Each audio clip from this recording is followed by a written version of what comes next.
आइए हम प्रार्थना करते हैं। प्रभु, मैं आपको धन्यवाद करता हूँ, स्तुति और स्तुति करता हूँ विशेष रीति से हर रविवार को सबके घर के अंदर इस तरह से प्रभु आप उपस्थित रहते हैं। विशेष आपको कुछ धन्यवाद करता हूँ, स्तुति करता हूँ प्रभु परमेश्वर, सबके घर पर इस तरह से आप उपस्थित रहते हैं, आपका बातचीत करने का मन रहता है, आप सभी से मिलना चाहते हैं, सभी को आशीषित करना चाहते हैं। इन दिनों में हम आपको धन्यवाद करते हैं, पिछले साल के लिए भी धन्यवाद करते हैं। 2020 में हम ज्यादा गंभीर नहीं थे, बहुत कुछ हमने किया ही नहीं, लेकिन फिर भी आपका अनुग्रह था। 2021 में भी वही अनुग्रह है, आपने हमें सुरक्षित रखा है, सारी बातें जरूरत की हमारे पास है। इसके लिए मैं आपको धन्यवाद करता हूँ, स्तुति करता हूँ, आपने हमें जीवित रखा प्रभु परमेश्वर। इसके लिए मैं आपको धन्यवाद करता हूँ।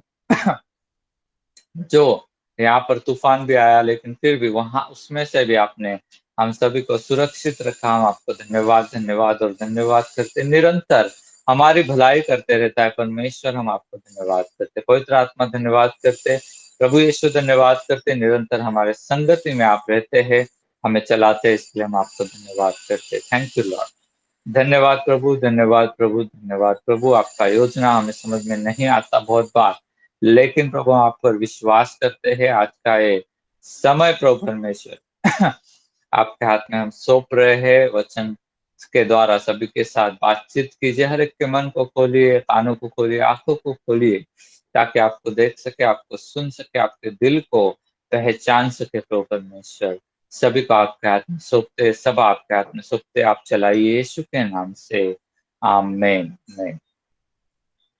मैं प्रभु के नाम को फिर एक बार धन्यवाद देता हूँ कि हम सभी लोग इस तरह से जो है आ, आपका स्क्रीन शेयर है। अच्छा, ठीक है। प्रभु के नाम को धन्यवाद देता हूँ कि सभी को इस तरह से प्रभु ने ये मौका दिया है कि वो हम सभी लोग को इस तरह से साथ में लेकर आता है, और हम सब लोग उसकी संगति में बैठकर उसके वचन से हम सुन सकते हैं। मैं आज के बारे में सोच रहा था, और वही विषय को हम आगे लेकर जा रहे हैं, प्रभु के साथ, प्रभु के राज्य करना, प्रभु की संगति में इस क्या बोलते जीवन के अंदर राज्य करना, वही सब्जेक्ट मेरा चल रहा है। और पिछली बार मैंने बोला कि हम वचन के ऊपर चलते हैं, वचन को बात करते हैं। इस तरह से जब हम करते हैं तो सचमुच में हम क्या करते हैं, उसके वचन को अपने जीवन में प्रोक्लेम करने से वही हमारे जीवन में तैयार हो जाता है। वही हमारा भविष्य है जो वचन में दिया गया है, वो तरह से बना रहे होते हैं। उसी तरह से हमें उसको देखना भी है, उसी तरह से हमें उस पर चलना भी है। तो आज का जो विषय है वही है, और उसी में हम थोड़ा और आगे और भी उसको क्या बोलेंगे, हम ज्यादा सामर्थ्य में हम जाने वाले हैं। हालांकि ऐसा लगेगा कि ये सामर्थ्य के बारे में नहीं है, लेकिन क्योंकि मैं उसके बारे में ऑलरेडी बोल चुका हूँ, सामर्थ्य और अधिकार से कैसे जीवन में हम राज्य कर सकते हैं, प्रभु ने हमें क्या क्या दिया हुआ है, ये सारी बातें हो गई है। लेकिन उसी में और भी प्रभु की इच्छा हम आगे हम देख रहे हैं और देखने वाले। आइए हम भजन संहिता 139 में जाएंगे। भजन संहिता और 139 एक से लेके 5 वचन हम पढ़ते हैं। ओके, तूने मुझे आगे पीछे घेर रखा है, अपना हाथ मुझ पर रखे रखा है। बहुत सुंदर वचन है। इसको इस भजन संहिता को आगे हम देखेंगे तो वो कहता है, तेरी आत्मा से भागकर मैं किधर जाऊं, कहीं पर भी जाऊंगा तो वहां पर तू है। और ये गाना भी है, हमें बहुत सालों से मालूम है। और यहाँ पर परमेश्वर की नजदीकियां हमें जो है दिखाई देती है। मेरा उठना बैठना, मेरा चलना फिरना, मेरा सोचना, ये सब कुछ तू जानता है। और परमेश्वर का सुरक्षा हमें यहाँ पर दिखाई देता है कि तूने मुझे आगे पीछे घेर रखा है और अपना हाथ मुझ पर रखे रखा है। और सभी तरफ से परमेश्वर हमारे संगति में है, हमारे साथ में है, हमारे बहुत ज्यादा करीब है, हमें वो बहुत अच्छी तरह से पहचानता है, जानता है। इस तरह से ये वचन हमें बहुत ही आशा देने वाला, बहुत ही सुरक्षा देने वाला, खुशी देने वाला, इस तरह से ये वचन है करके हमें समझ में आता है। और ऐसे वचन को जब भी हम पढ़ते हैं बहुत सुंदर है। और मैं लेकिन आज जो है बात करने वाला है परमेश्वर के इस पारिवारिक स्वरूप के बारे में। परमेश्वर ने अपने आप को पिता, पुत्र और पवित्र आत्मा के स्वरूप में प्रकट किया हुआ है।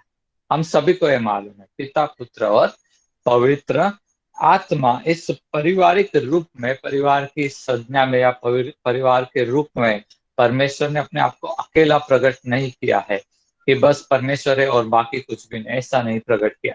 परमेश्वर ने अपने आप को कैसा प्रकट किया? पिता, पुत्र और पवित्र आत्मा, संगति के रूप में, फेलोशिप के रूप में, एक परिवार के रूप में प्रभु ने अपने आप को प्रकट किया। और हम देखते हैं उत्पत्ति के अध्याय में, पहले अध्याय में, दूसरे अध्याय में, तीसरे अध्याय में, वहां पर भी हम देखते हैं आदम, हवा और परमेश्वर क्या है? एक परिवार है। और परमेश्वर अपने पुत्र आदम को मिलने के लिए और अपनी कन्या हवा को मिलने के लिए रोज आता था, ऐसा वहां पर हमें दिखाई देता था। और बहुत ही सुंदर ऐसा एक परिवार परमेश्वर ने बनाया, पिता, पुत्र, पवित्र आत्मा, आदम और हवा। ऐसा ये बड़ा एक परिवार 5 लोगों का मिलकर बनाया हुआ हमें वहां पर भी दिखाई देता है। और उस सुंदर परिवार में क्या है कि आदम को एक जगह दिया गया है जिसको हम पृथ्वी बोलते हैं, और उसको बोला है कि अभी तुम यहाँ पर क्या करो? राज्य करो, फलो फूलो, बहुतायत से फलो फूलो और पृथ्वी को अपने अधिकार में ले लो। पहला आशीष जो हम देखते हैं परमेश्वर ने अपने ही परिवार को दिया, वो यहाँ पर हमें दिखाई देता है। लेकिन किसी तरह से इस सुंदर परिवार के अंदर एक जन आ गया जिसको हम शैतान बोलते हैं, और उसने क्या कर दिया? इस पूरे परिवार को क्या कर दिया? जैसे अलग अलग कर दिया।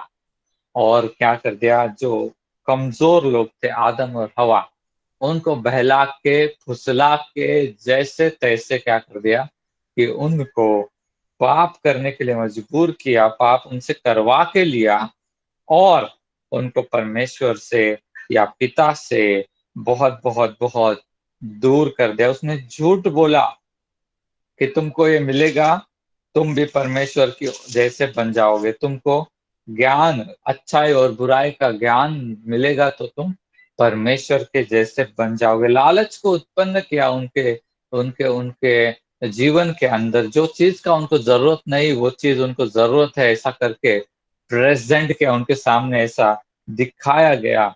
और उनको असंतुष्ट करके उनको क्या किया गया? उनको उनके द्वारा पाप करवा के लिया। और एक अच्छा खासा परिवार था, सब कुछ सही से चल रहा था, परमेश्वर उसको आशीषित और भी करता था, वो सब कुछ क्या कर दिया? उसने नाश कर दिया। मेरे दोस्त की एक कहानी वो बता रहा था कि वो जब भी चौथी या तीसरी में था, उसकी माँ बीमार हो गई। अब इतने साल के बाद मुझे वो बहुत पुराना स्टोरी है, जब हम स्कूल में थे तभी उसने बताया था। और अब मुझे पता चला इतने साल के बाद कि वो दुष्टात्मा ने क्या किया। लेकिन मैं बताना चाहता हूँ, अच्छा परिवार था, उनकी जमीन थी यहाँ अंबरनाथ में, काफी जमीन थी, और छोटा सा दुकान भी था। पिताजी काम करने के लिए जाते थे, यहीं पर एक कंपनी था, शायद विमको या कुछ, पता नहीं मुझे, जो भी था। तो वो कंपनी में काम में थे, अच्छा सब कुछ चल रहा था। एक बार अचानक उसकी माँ बीमार हो गई, और वो बीमार ऐसी हो गई, ऐसी हो गई, ऐसी हो गई कि सारा जमीन बेचना पड़ा, घर था खुद का वो बेचना पड़ा, दुकान बेच दिया, सब कुछ बेचकर भी वो ठीक नहीं हुई। फिर जैसे तैसे वो बीमारी के साथ ही भाड़े के घर में वो रहने लगे। और इतना परिस्थिति खराब हो गया कि उनको स्कूल का पैसा, फीस भरने का भी मतलब पैसा नहीं था, और जो कंपनी था वो भी बंद हो गया बाद में। तो पिताजी को भी नौकरी नहीं, और कुछ भी, मतलब बीमारी भी बहुत ज्यादा, और ये सारी बातों में वो लोग अटक गए और गरीब बन गए, और भिखारी बनते बनते रह गए। जैसे तैसे बहुत सारा मेहनत का काम करके और फिर बाद में उन्होंने अपने घर संसार को चलाया। मुझे याद है वो होशियार था, वो अगर चाहता था तो जरूर सॉफ्टवेयर इंजीनियर, मैथमेटिक्स में बहुत होशियार है वो अभी भी। उसने किया भी, लेकिन बाद में उसके पास पैसा नहीं था, तो वो जो भी कंप्यूटर का जो करना चाहता था वो नहीं कर पाया अभी। और वो सारे दिन थे, मुझे याद है करीबी दोस्त होने के कारण मुझे ये सारी बातें बातें लोग, और शैतान ने उसके परिवार को पूरी तरह से क्या कर दिया, नेस्त नाबूद कर दिया, सभी तरीके से उनको बर्बाद कर दिया। सारे उनके उनके उनके सपने खत्म हो गए, उनके पास जो भी अच्छाई था, जो भी उनका अच्छा था, वो सब खत्म हो गया। और हम लोग ये कहानी और को जब भी देखते हैं, और आदम और हवा की कहानी को जब हम देखते हैं, वहां पर भी शैतान ने एग्जैक्टली ऐसा ही किया। सब कुछ अच्छा था, सब कुछ अच्छा ही होने वाला था, चलने वाला था, सब कुछ उसने क्या कर दिया, पाप करवा के लिया मनुष्य से, और सब कुछ उसने खत्म कर दिया, नाश कर दिया। लेकिन बहुत महत्वपूर्ण बात, आशीषें तो गए, वो तो है, श्राप लेकर आया आदम के ऊपर, हवा के ऊपर, जो परमेश्वर का योजना में नहीं था। मृत्यु लेकर आया, वो भी नहीं था परमेश्वर का योजना में, और सारे परिवार को पूरा खत्म कर दिया उसने, मतलब नेस्त नाबूद कर दिया। मृत्यु वहां पर आ गया, ऐसा हम देखते हैं। और हमें दुख होता है, ये कहानी हम पढ़ते हैं, और वही सारी परिस्थितियां शैतान जो है इन दिनों में भी लोगों के ऊपर, चाहे वो मसीह में है, चाहे वो चर्च में आ रहे हैं या नहीं आ रहे हैं, दोनों के ऊपर इस तरह से शैतान क्या करना चाहता है, नाश लाना चाहता है, परिवार को तोड़ना चाहता है। और ये सारी चीजों के अंदर हम देखते हैं कि परमेश्वर से क्या हो गए, लोग जो है दूर होते गए, होते गए, होते गए, इतने दूर हो गए कि परमेश्वर उनका पिता है यही वो भूल गए, पूरी तरह से कंप्लीटली भूल गए। शैतान ने सब कुछ झूठ फैलाया प्रभु के बारे में भी, परमेश्वर के स्वभाव के बारे में, परमेश्वर के प्रोमिसेस के बारे में, परमेश्वर के वचन के बारे में, आशीषों के बारे में, सब कुछ झूठ बोला। लेकिन जब भी हम वचन के अंदर देखते हैं, ये सुंदर वचन हमने पढ़ा, तभी हमको समझ में आएगा कि कितना शैतान ने झूठ बोला है। यहाँ पर वचन हमें क्या बताता है, यहोवा तूने मुझे जांच कर जान लिया है, मेरा उठना बैठना जानता है। परमेश्वर अपने परिवार के इतने नजदीक है, इतने नजदीक है, हमारा उठना बैठना, बातचीत करना, हमारा सोचना, हमारा चलना फिरना, सब कुछ उसको मालूम है, इतना नजदीक परमेश्वर है। लेकिन एक ऐसा चित्र शैतान ने बना करके रखा और झूठ बोल के रखा कि परमेश्वर को कुछ पड़ी नहीं है, परमेश्वर कुछ देखता ही नहीं है, परमेश्वर कुछ करता ही नहीं है, परमेश्वर है ही नहीं है। और परमेश्वर बहुत भयंकर है, देखो कितने लोग मर गए। और परमेश्वर बहुत ही क्रोध करने वाला है, परमेश्वर बहुत ही मतलब दुष्ट है, न्याय करने वाला है। छोटे मोटे चीजों के लिए भी परमेश्वर इतना मतलब मार ही डालता है लोगों को, ऐसा एक चित्र शैतान ने बना करके रख दिया। और परमेश्वर को लोगों के सामने बहुत ही बुरी तरीके से जो है प्रेजेंट किया। परमेश्वर जैसा अच्छा है ही नहीं। कुछ लोगों के साथ, जैसे मैंने अपने दोस्त की कहानी बताई, जब ऐसा सब उनके साथ हो जाता है और उनके ऊपर गरीबी और बर्बादी आ जाती है, तो वो लोग परमेश्वर के बारे में अच्छा नहीं सोच सकते। वो लोग सोचते हैं परमेश्वर अच्छा है ही नहीं, वो अच्छा करता ही नहीं, हमारा सब कुछ बुरा हो गया। और कुछ लोग ऐसा, परमेश्वर के पास कुछ ज्यादा ताकत है नहीं, इसीलिए लोग जो है इस तरह से मर रहे हैं, हम लोग बीमारी में है, गरीबी में है, ऐसा सारा चित्र जो है शैतान बना करके रख देता है। लेकिन मैं आपको बताता हूँ वचन हमें क्या बोल रहा है कि परमेश्वर बहुत भरा है, वो हमारे संगति में है, हमारे आगे पीछे है, और हमें घेरे रखता है। यहाँ पर वचन कहता है कि मेरा उठना बैठना चलना फिरना, मेरे मुंह से निकलने वाला हर एक बातचीत, हर एक विचार, ये सब परमेश्वर जानता है। तूने मुझे आगे पीछे घेर रखा है, अपना हाथ मुझ पर रखे रखा है। यह गान मेरे लिए बहुत कठिन है, यह गंभीर और मेरे समझ से बाहर है। मैं तेरे आत्मा से भागकर किधर जाऊं। सच्चाई तो यही है कि परमेश्वर हमें घेरे रहता है। सच्चाई तो यही है कि हमारे ऊपर मृत्यु ना आए, हम अनंतकालिक नाश में ना जाए। इसलिए परमेश्वर ने अपने खुद के पुत्र को दे दिया। ऐसा हो गया कि मेरे लोग ना मरे, इसलिए उनके लिए मैं खुद मरता हूँ, मैं खुद उनका मृत्यु ले लेता हूँ। इस तरह से परमेश्वर ने अपने प्रेम को प्रकट किया। रोमियो की किताब में वो लिखा हुआ है, रोमियो की किताब में पांचवा अध्याय में और 8वां वचन में, रोमियो की किताब 5वां अध्याय 8वां वचन, किंतु हम पापी थे जब मसीह हमारे लिए मरे, इससे इससे परमेश्वर ने हमारे प्रति अपने प्रेम का प्रमाण दिया। हम सभी लोग खोए हुए थे, हम सभी लोग पापी थे, हम सभी लोग किधर भी नहीं थे। उस वक्त में प्रभु ने हमारे लिए अपने पुत्र को दे दिया, अपने प्राण को दे दिया, ताकि हम जीवित रहे, ताकि हम नाश ना हो। और इस तरह से परमेश्वर ने अपने प्रेम को प्रकट किया। ऐसा उसने हमारे लिए किया क्योंकि पहले से हम क्या थे, परमेश्वर के लिए बनाए गए थे। हालेलुया। परमेश्वर ने हमें बनाया था। परमेश्वर हमारे जीवन में क्या करता है उसका एक छोटा सा लिस्ट में बताता हूँ, और वचन भी बताता हूँ कहाँ पर क्या लिखा है। यहाँ पर वचन कहता है कि परमेश्वर ने हमें आगे पीछे घेर करके रखा हुआ है।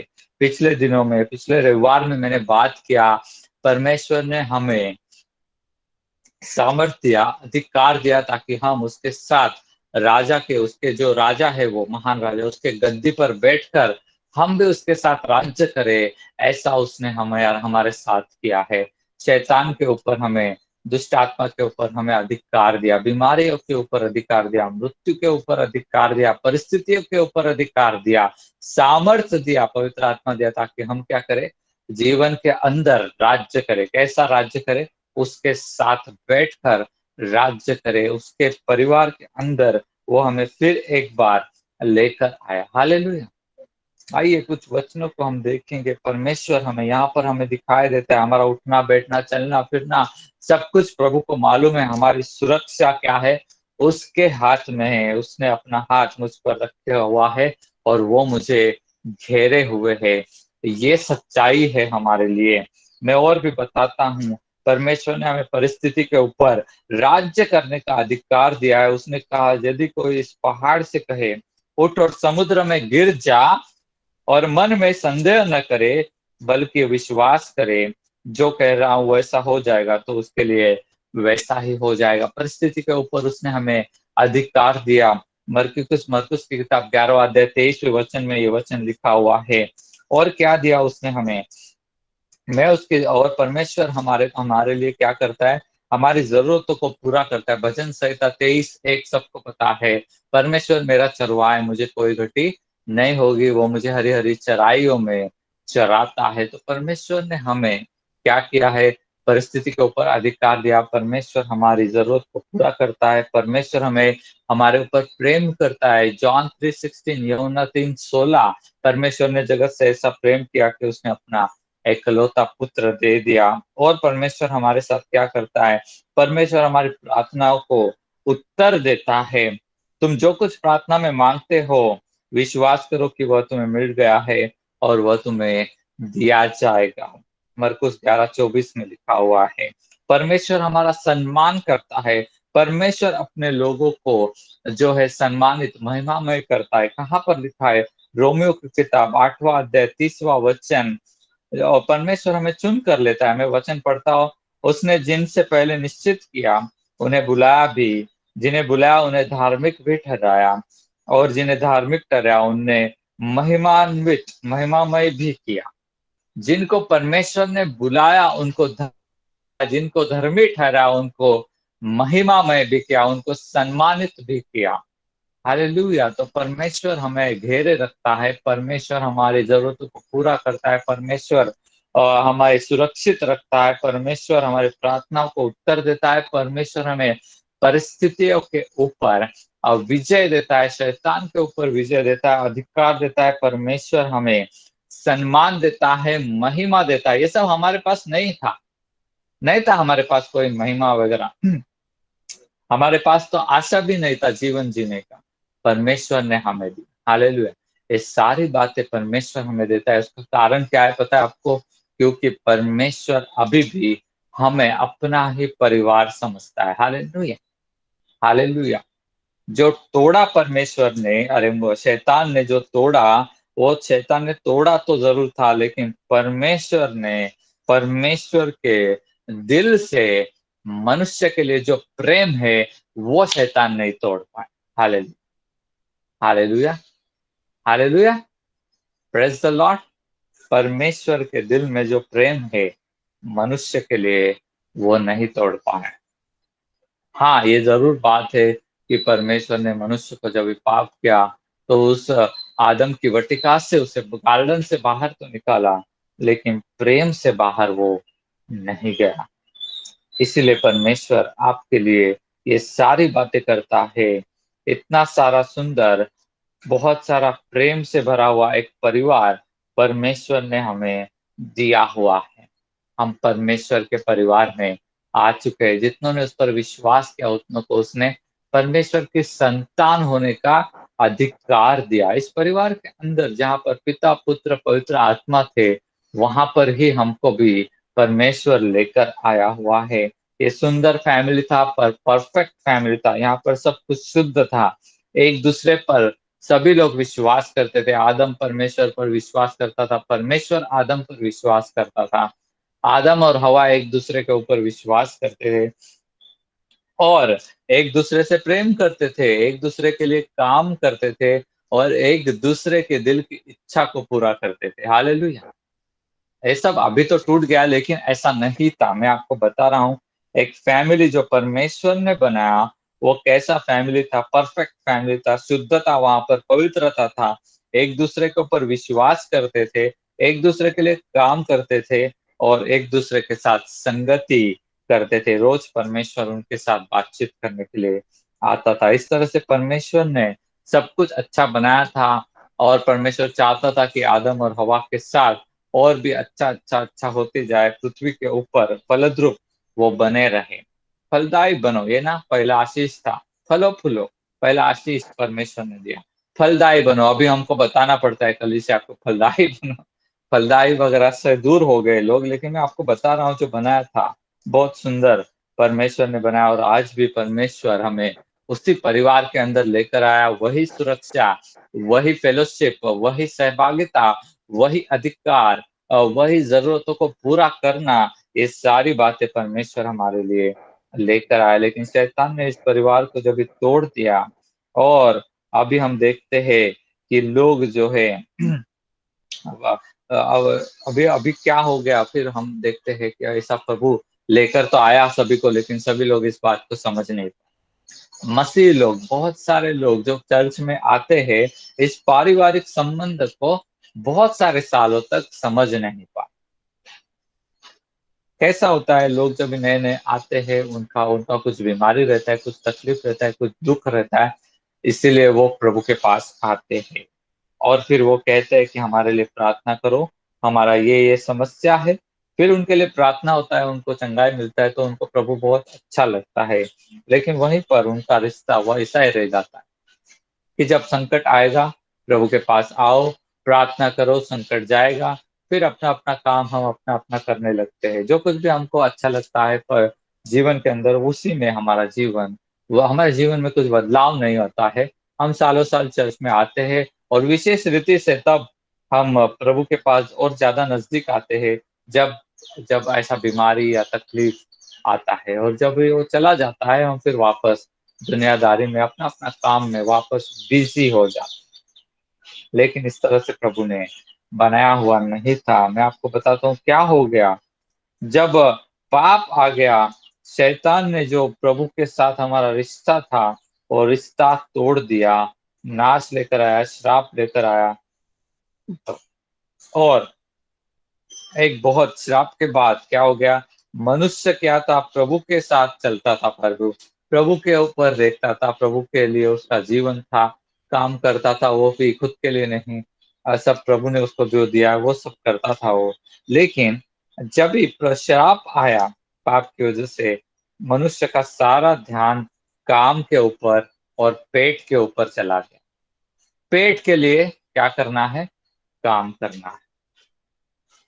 और वो काम के लिए मनुष्य जीवन जीने लगा। काम और पेट, ज़रूरत को पूरा करना, उसके लिए उसका सारा ध्यान किस पर चला गया? काम, पेट और मेहनत और यही सब के ऊपर मनुष्य का सारा ध्यान चला गया। धीरे-धीरे वो प्रभु को भूल गया। जब पेट भरने लगा तो मनुष्य का ध्यान कहाँ चला गया मालूम है क्या? प्रॉफ़िट के ऊपर, फ़ायदा होना चाहिए। इसके ऊपर उसका ध्यान चला गया, प्रभु के ऊपर नहीं गया। जब फायदा भी बहुत हो गया तो मनुष्य का ध्यान कहाँ पर चला गया मालूम है क्या? मेरा नाम हो जाए, और अधिक फेमस बनने के पीछे मनुष्य का ध्यान। जब प्रॉफिट भी हो गया, नाम भी हो गया, तो मनुष्य, कुछ कुछ लोग जो है कहाँ पर चले गए पता है क्या? और ज्यादा अधिकार, सत्ता और अधिकार मिलना चाहिए। नाम कमाने के बाद लोग क्या कमाना चाहते हैं? सत्ता और अधिकार। अगर किसी का प्रॉफिट हो जाता है, तो अगर वो जो है विशेष रीति से प्रॉफिट के बाद कुछ कुछ लोगों का जो मन है वो सिर्फ सत्ता अधिकार के पास नहीं गया, लेकिन कुछ कुछ लोगों का मन जो है रेपुटेशन के पास सिर्फ नहीं गया, लेकिन सुंदरता के पास भी चला गया। और अधिक मैं सुंदर दिखूंगा, या और अधिक मेरा घर जो है उसको सुंदर बनाऊंगा, मेरा जो भी प्रॉपर्टी है उसको और अधिक अच्छा बनाऊंगा, इसके तरफ भी लोगों का ध्यान चला गया। तो कहाँ से शुरुआत हुआ कि भाई मेरा पेट भरना चाहिए, वो भरने के बाद कहाँ कहाँ चला गया? प्रॉफिट होना चाहिए। वो प्रॉफिट होने के बाद कहाँ चला गया? कि और ज्यादा अच्छा, मेरा रेपुटेशन अच्छा होना चाहिए, लोगों के सामने मेरा नाम अच्छा होना चाहिए, या फिर मैं बहुत सुंदर दिखना चाहिए लोगों के सामने। वहां पर वो चला गया। वो होने के बाद, वो उससे मन भरने के बाद कहाँ पर चला गया? सत्ता और अधिकार में। मुझे और भी ज्यादा सत्ता, और ये स्टेप बाय स्टेप परमेश्वर के पास लोगों का ध्यान नहीं है। लोगों, एक चीज मिलने के बाद लोगों के पास संतुष्टि नहीं है। मेरा पेट भर गया, मेरा सब कुछ अच्छा हो गया, वहां पर मैं संतुष्ट नहीं है, मुझे और प्रॉफिट और फायदा चाहिए। और प्रॉफिट मिलने के बाद एक घर का दो घर, दो दुकान का चार दुकान, ऐसा होने के बाद अब भी लोगों का ध्यान फिर क्या है? फायदे प्रॉफिट से भी ज्यादा उनको क्या चाहिए अभी? सत्ता और अधिकार। तो मनुष्य क्या है? परमेश्वर से ऐसे दूर दूर दूर दूर होते गया। उसका प्यास जो है, प्यास है जो उसका, जो ऐसा अजीबोगरीब प्यास उसका बढ़ते ही गया। वो प्यास बुझने का नाम ही नहीं ले रहा। सत्ता अधिकार के बाद ये यहाँ का अधिकार मिला तो मुझे वहां का भी और अधिकार चाहिए। अगर मुझे महाराष्ट्र मिल गया अधिकार करने के लिए, मुझे तमिलनाडु भी चाहिए। तमिलनाडु मिल गया तो मुझे पूरा पूरा भारत भी चाहिए। और पूरा भारत भी अगर मिल गया सत्ता अधिकार के, फिर पूरी दुनिया भी चाहिए। हिटलर ने ऐसा ही किया। और उसका प्यास क्या हो गया? बढ़ते गया। लेकिन बेसिकली वो कभी भी प्रभु के पास नहीं आए। उस रिश्ते के पास वापस आने के लिए लोग तैयार ही नहीं। उनका प्यास बुझता ही नहीं। और चाहिए और चाहिए और चाहिए और चाहिए। और इस तरह से शैतान उनको क्या करता है? नाश की ओर लेकर जाता है। आप अगर आपके पास अगर सब कुछ भी है, फिर भी आप संतुष्ट है, आपका प्यास क्या है? सोच करके देख। हो सकता है आपके पास कपड़े है, खाने पीने के लिए सब कुछ है, अच्छा नौकरी, अच्छा बिजनेस, सब कुछ होने के बाद भी आप असंतुष्ट है और झगड़ा ही कर रहे हैं पति के साथ या पत्नी के साथ या आजू बाजू वालों के साथ। पता नहीं वो क्यों कर रहे हैं। आपका शायद प्यास जो है ये सारी चीजों का आपका बुझ ही नहीं रहा। दूसरा कुछ आपका प्यास रहेगा, और इसीलिए आप झगड़ा कर रहे हैं। शांति जो है वो आपके जीवन में नहीं है। खुशी जो होना चाहिए कि अरे मेरे को ये सब प्रभु ने दिया है, सुरक्षित रखा है, इतना अच्छा सब करके दिया है, प्रभु के साथ मुझे आगे बढ़ना चाहिए, वो सब छोड़ के हम रोज उठते हैं और रोज ट्रेन पकड़ने के लिए भाग जाते हैं, या अपने जॉब के लिए, अपने परिवार के लिए भाग जाते हैं, या फिर हमारा ऑलरेडी जो घर है उसमें हमको संतुष्टि नहीं है। पता नहीं आपका क्या प्यास है, लेकिन मैं आपको बता रहा हूँ स्टेप बाय स्टेप जो है लोग प्रभु से दूर दूर दूर हो गए। मैंने कहा कि प्रभु ने एक सुंदर परिवार बनाया था, लेकिन आज की स्थिति कलीसिया की भी और दूसरे लोगों की भी ऐसी हो गई सेम। लोग संतुष्ट ही नहीं है। सब कुछ है लेकिन फिर भी वो संतुष्ट नहीं है, खुश नहीं है। उनका नजर, उनका ध्यान किसी और चीज के ऊपर है। कोई और चीज उनको प्राप्त होने के लिए वहां पर वो जा रहे हैं। प्रभु का प्रेम लोगों के पास आ गया, फिर भी वो संतुष्ट नहीं है। उसका कारण मैंने पिछले दिनों में बताया था कि लोगों के जीवन में तीन मूर्तियां होती है। उसकी वजह से वो प्रभु का प्रेम पाने के बाद भी संतुष्ट नहीं होते। और वो तीन मूर्तियों को मैं एक ही शब्द में बोलूंगा, लालच। लालच है किसी ना किसी चीज का, ये चाहिए वो चाहिए, ऐसा चाहिए ऐसा चाहिए ऐसा चाहिए, और वो नहीं मिला इसलिए असंतुष्ट है। लेकिन प्रभु से जो मिल रहा है उसके तरफ किसी का ध्यान नहीं, या ध्यान भी देते तो उसमें इतना गंभीरता उसमें कुछ भी नहीं है। परमेश्वर को लोगों ने अपने जीवन से पूरी तरह से निकाल दिया। लालच की वजह से ऐसा ही होता है, सब कुछ होने की वजह बाद भी लोग असंतुष्ट होते हैं, और उनको और ज्यादा कंफर्ट चाहिए रहता है, और ज्यादा मान सम्मान चाहिए रहता है, और ज्यादा उनका नाम होना चाहिए, और ज्यादा उनको पैसा चाहिए, और ज्यादा अधिकार चाहिए। वही चीज उनको चाहिए चाहिए चाहिए चाहिए चाहिए, देने का कुछ भी नहीं, और प्रभु की तरफ बिल्कुल भी ध्यान नहीं। इस तरह से हम देखते हैं शैतान लोगों को क्या करके लेके गया, परमेश्वर से दूर लेकर गया। और जिस परिवार में परमेश्वर लेकर आया था, वो परमेश्वर को पूरा पूरा लोगों ने निकाल ही दिया था जीवन से। उनको चाहिए ही नहीं परमेश्वर की तरफ, उनका कुछ भी ध्यान नहीं। मनुष्य अपना ही राज्य बनाने लगा, उसको लगा मैं अपना राज्य बना रहा हूँ। लेकिन शैतान उसको शैतान का राज्य बनाने के लिए मजबूर कर रहा था, और आज भी ऐसा ही कर रहा है। लोग परमेश्वर की तरफ ध्यान नहीं देते, उनका ध्यान उनके करियर की तरफ, उनके बिजनेस, उनके बीमारी की तरफ, उनके परिस्थितियों की तरफ, उनके सक्सेस की तरफ उनका ध्यान ज्यादा रहता है, और परमेश्वर को पूरी तरह से अपने जीवन से निकाल देते हैं। मैं फिर से बताता हूँ, करियर, बिजनेस, सिकनेस, बीमारी, सरकमटेंसेस, परिस्थितियां, अचीवमेंट्स, सक्सेस, सफलताएं, इसके तरफ अगर आपका पूरा पूरा ध्यान है और प्रभु की तरफ ध्यान नहीं, तो बहुत बहुत डेंजरस चीज है ये। प्रभु को आपने पूरी तरह से निकाल दिया, इसीलिए वचन आपको याद नहीं रहता, बिल्कुल आपका ध्यान उसकी तरफ नहीं है। और ये नॉन क्रिश्चियन और क्रिश्चियन दोनों की यही परिस्थितियां है। नॉन क्रिश्चियन को भी वचन मालूम नहीं, और क्रिश्चियन को भी वचन मालूम नहीं। नॉन क्रिश्चियन वचन की तरफ ध्यान नहीं देंगे क्योंकि वो नॉन क्रिश्चियन है। लेकिन क्रिश्चियन जो क्रिश्चियन समझते हैं वो भी नॉन क्रिश्चियन है, क्योंकि उनका भी ध्यान वचन की तरफ है ही नहीं।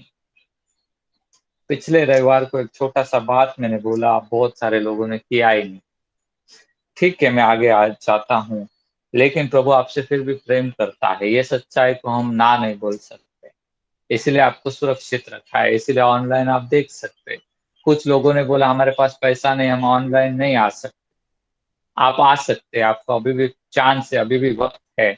आपके पास पैसा है इंटरनेट को ये करने का, रिचार्ज करने का, बहुत लोगों के पास वो भी नहीं, हमको देना पड़ता है, पुअर फंड में से हम देते हैं उनको, तब जाकर वो आ सकते हैं। मोबाइल नहीं है, बटन वाला मोबाइल है, हम कैसे आएंगे? ये परिस्थितियां है लोगों की। गांव गांव में हम फोन किया, वो लोग बोले कैसे आएंगे, गवर्नमेंट आने नहीं देता, लोगों के पास एंड्रॉयड फोन नहीं है, फोन रहेगा तो रिचार्ज नहीं कर सकते, काम नहीं, काम ही नहीं है लोगों के पास, पैसा कहाँ से आए?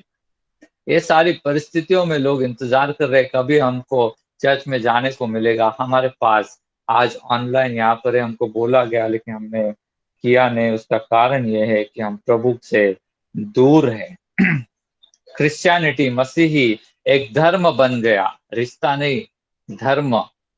प्रभु ने क्या बनाया था? एक परिवार बनाया था, आदम, हवा, परमेश्वर पिता, पुत्र, पवित्र आत्मा, वो सब गया। लोग प्रॉफिट के पीछे भागने लगे, और जब ऐसे लोग चर्च में आकर बैठते हैं, वो एक धर्म में आके बैठते हैं, रिश्ते में नहीं। क्रिश्चियनिटी क्या बन गया?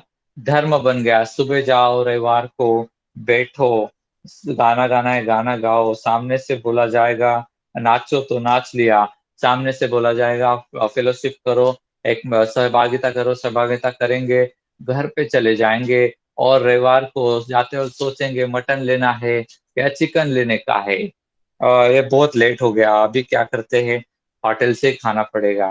पास्टर को समझना चाहिए, जल्दी छोड़ना चाहिए। और जो है कि लोगों का ये सब विचार है, जल्दी छोड़ना चाहिए, जल्दी खाना मिलना चाहिए, मटन चिकन। लेकिन जो सिखाया गया वो सब वहीं पर खत्म हो जाता है। बेसिकली इम्पोर्टेंट ये नहीं बोलूंगा कि मैं इम्पोर्टेंट हूँ, मैं बहुत महत्वपूर्ण हूँ। मैं ये बोल रहा हूँ जो रिश्ता था, वो रिश्ता क्या बन गया? धर्म बन गया। धार्मिकता नहीं, धर्म की बात कर रहा हूँ। ट्रेडिशन, संस्कृति बन के रह गया। जाना है, अटेंड करना है, ताली बजाना है, जो अर्पण डालना है, दशमांश डालना है, डाल देना है। और प्रभु के साथ कोई रिश्ता नहीं। घर पे आने के बाद हमारा खुद का प्रार्थना का कोई जीवन नहीं। हम खुद स्तुति भी नहीं कर सकते प्रभु को पूरे दिल से। हम जो है क्योंकि रिश्ता नहीं है, इसलिए पूरे वीक, पूरे हफ्ते भर में हमारा प्रभु से कोई रिश्ता नहीं है, तो हम गाना भी नहीं गाते प्रभु के लिए, धन्यवाद भी नहीं करते, प्रार्थना भी नहीं करते और वचन भी नहीं पढ़ते। और इस तरह से इस धर्म के अंदर हम आते हैं। चर्च में आते मतलब क्या? वो एक धर्म है। मैं धन्यवाद देता हूँ, कोरोना आया और चर्च बंद हो गया, अच्छा हो गया। मैं तो पता है क्यों? परमेश्वर चर्च को, या पुराने नियम में इसराइल में मंदिर जब भी टूट जाता था, उसका कारण ये था कि लोग मंदिर में जाके आते थे बस। वो धर्म को पालन कर रहे थे, धार्मिकता कुछ नहीं था उनके पास। उनका प्रभु से कोई रिश्ता नहीं था। और प्रभु कंटाल जाता था ऐसी आराधना को, और बोलता था तुम्हारे अर्पण रखो तुम्हारे पास, तुम्हारी आराधना रखो तुम्हारे पास, तुम्हारी प्रार्थना रखो, और अभी मैं सब तोड़ रहा हूँ। और सब मंदिर टूट जाता था। तो यही बात हुआ है पूरे देश में, पूरे पूरे पूरे पूरे दुनिया में हुआ। अपना सिर्फ नहीं हुआ है, पूरे दुनिया में हुआ। क्योंकि हमने धर्म को स्वीकार किया है, परमेश्वर के प्रेम को और रिश्ते को हमने लात मार दी है। हम यहाँ पर ध्यान देते नहीं है बिल्कुल भी। और बोलते हैं ऑनलाइन, ऑनलाइन कुछ भी आशीषित नहीं होता। उसका कारण यही है कि हफ्ते भर में हमारा प्रभु से कुछ भी रिश्ता भी नहीं है। हम आज भी, अभी भी हो सकता है कुछ लोग गंभीरता से ऑनलाइन में बैठे भी नहीं हों, कुछ और काम कर रहे होंगे, कुछ और कर रहे होंगे, और प्रभु के साथ ध्यान नहीं देते होंगे। तो इस वजह से क्या है, मेनली क्या है, ऑनलाइन या ऑफलाइन का सवाल नहीं है। मैं वही बोला, धन्यवाद हो कि चर्च बंद हो गया। क्योंकि जब चर्च बंद हो गया, क्यों बोल रहा हूं मैं, तब जो है सच्चे आराधक कौन है वो समझ में आता है। जो चर्च बंद होने के बाद भी सचमुच में प्रभु को घर में आराधना करते हैं, धन्यवाद देते हैं, सचमुच में प्रभु के संगति में बैठते हैं, प्रार्थना करते हैं, वचन को पढ़ते। वचन को पढ़ना मतलब प्रभु से सुन के लेना बातचीत। बहुत लोग प्रार्थना इसलिए करते हैं उनका सुन ले प्रभु, लेकिन वचन नहीं पढ़ना चाहते क्योंकि प्रभु का सुनना नहीं चाहते वो। तो वो कोई रिश्ता नहीं हुआ, और स्वार्थी जीवन है उनका। मेरा सुनो प्रभु तुम, लेकिन तुम्हारा सुनने के लिए मेरे पास टाइम नहीं है और मेरा इच्छा भी नहीं है। तो चर्च बंद हो गया, अच्छा हो गया। क्योंकि चर्च जब तक था तब तक धर्म को पालन करना पॉसिबल था। धार्मिकता नहीं मैं बोल रहा, धर्म, संस्कृति में जाके संस्कृति के हिसाब से करते रहना पॉसिबल था। लेकिन अभी चर्च बंद हो गया है। प्रभु सबको वही कह रहा है, इस पहाड़ पर उस पहाड़ पर मेरी आराधना होगी ऐसा नहीं। परमेश्वर सच्चे आराधकों को ढूंढ रहा है, जो आत्मा और सच्चाई से आराधना। हालेलुया। आत्मा और सच्चाई से आराधना करने के लिए चर्च की जरूरत भी नहीं, बिल्डिंग का जरूरत नहीं है, एक सच्चे दिल का जरूरत। Hallelujah, hallelujah. क्या आप बात को समझ रहे? परमेश्वर ने जो बनाया था वो धर्म नहीं बनाया। और इसीलिए परमेश्वर यीशु ने भी बोला, ये मंदिर बिंदिर जो है ये सब टूटने वाला है, और टूट गया। फिर हमने वापस चर्च क्यों बनाया? फिर वापस प्रेरितों के काम में चर्च क्यों बनाया? वो फेलोशिप, सहभागिता के लिए बनाया था, या बनाया हुआ, धर्म के लिए नहीं बनाया, सहभागिता के लिए, कि भाई प्रभु के लोग साथ में आए, उनके साथ प्रभु भी आएगा। सभी लोग साथ में मिलकर बहुत प्रेम से एक दूसरे की सेवा करें, एक दूसरे के लिए काम करें, प्रभु के लिए काम करें, इसके लिए वो बनाया गया था। लेकिन अभी क्या हो गया, चर्च में जाओ, ताली बजाओ, नाचो, जो भी करना है, नाचना है प्रभु के लिए तो नाचो 2 मिनट के लिए, वहां पर फेलोशिप करो, निकल आओ। पूरे हफ्ते भर में कुछ बाद में लेना देना ही नहीं, कुछ लेना देना नहीं। लेकिन अभी आज अगर आप ये सुन रहे हैं, मैं आपको दोष नहीं लगा रहा, सारी दुनिया में ऐसा ही हुआ है। मैं तो बोलता हूँ अपने दोस्त को, और पाप को स्वीकार कर लो, वो अच्छा है। और पश्चाताप करो, वो अच्छा है। सारा दुनिया का चर्च ने ऐसा ही किया है। इसमें छुपाने वाली कोई बात नहीं। ये अपने गांव में किया या इस शहर में किया, ऐसा मैं नहीं बोल रहा हूँ। इसीलिए चर्च के ऊपर ये दिन आ गए कि चर्च को प्रभु ने बंद कर दिया। जाओ बाबा, बंद होने का वही पुराने नियम में पूरा क्लियर क्लियर लिखा हुआ है। कोई छुपाने वाला कोई बात है ही नहीं। छुपने छुपाने का टाइम खत्म हो गया। छुपाओ मत। अपने अपने पर अपने अपने पाप को स्वीकार कर लो। हाँ प्रभु, हमने कुछ मतलब ध्यान दिया ही नहीं। हमारा सारा ध्यान हमारे हमारे दूसरे बात सब लिस्ट बताया मैंने। सब वही चीजों के ऊपर हमारा ध्यान था। हम आत्मा और सच्चाई से आराधना कभी किया ही नहीं। मैं आता था चर्च में और सोचता था ये गाना हम 10 साल से गा रहे, 5 साल से गा रहे, आपको याद क्यों नहीं? आपको क्यों चाहिए कुछ तो भी सामने ऐसा गाना लिखा हुआ? कुछ कुछ गाना चलो, नया गाना का तो चाहिए अपने को, सामने लिखा हुआ नया है वो नहीं, लेकिन कुछ गाना सालों से हम गा रहे। और आप अगर सचमुच में अपने घर में वो गाने अगर आप गाते थे, सचमुच में घर के अंदर आप प्रार्थना और आराधना प्रभु को करते थे, तो आप ये बोलते ही नहीं थे कि हमको लिख के चाहिए। जब आप बोलते हो हमको लिख के चाहिए, मतलब आप घर पे कुछ भी गाना गाते नहीं हो, प्रभु को कुछ धन्यवाद है ही नहीं, जीरो एकदम। दुख की बात है। फिर भी ये सब होने के बाद भी 2020-21 में प्रभु ने आपको सुरक्षित रखा है। अभी भी प्रभु बोल रहा है कि मैं दया करने के लिए तैयार। अभी भी प्रभु बोल रहा है कि अरे तुम मेरे परिवार के सदस्य हो, इसलिए तुमको जिंदा रख, तुमको आशीषित किया है, तुमको ऐसे पोजीशन में रखा है कि तुम दूसरों की मदद कर सको। बाहर मार्केट में देखो कितने लोग, जॉब नहीं है, प्रेयर रिक्वेस्ट भेज रहे हैं जॉब के लिए, प्रार्थना करो। हमारे पास कुछ भी नहीं है। ग्रेजुएट ग्रेजुएट लोग हाथ गाड़ी चलाने पर मजबूर है। मैं ओला के ड्राइवर को पूछा एक बार, वो बोला मेरा एमए हुआ है, राजस्थान से मैं हूँ, पढ़ाई लिखाई है मेरा, लेकिन मैं अभी ड्राइवर हूँ, नहीं कर सकता। कुछ नहीं है मेरे पास जॉब। अगर मिलता है तो मैं जरूर, मैंने 3-4 बार एग्जाम वगैरह दिया है, जो भी एमपीएससी यूपीएससी पता नहीं क्या दिया उसने, वो दिया बोले मैंने, जो भी वो करना चाहता था, लेकिन पास नहीं हुआ उसमें। पता नहीं कौन लगता है कौन नहीं, किसको मिलता है काम। लेकिन मैं आपको बता रहा हूँ प्रभु आपसे बहुत बहुत प्रेम करता है। आपके पास ये सारी बातें है। मसीही जीवन को एक एक धर्म मत बना, वो एक रिश्ता है। हालेलुया। प्रभु ने क्या बनाया था? परिवार बनाया था।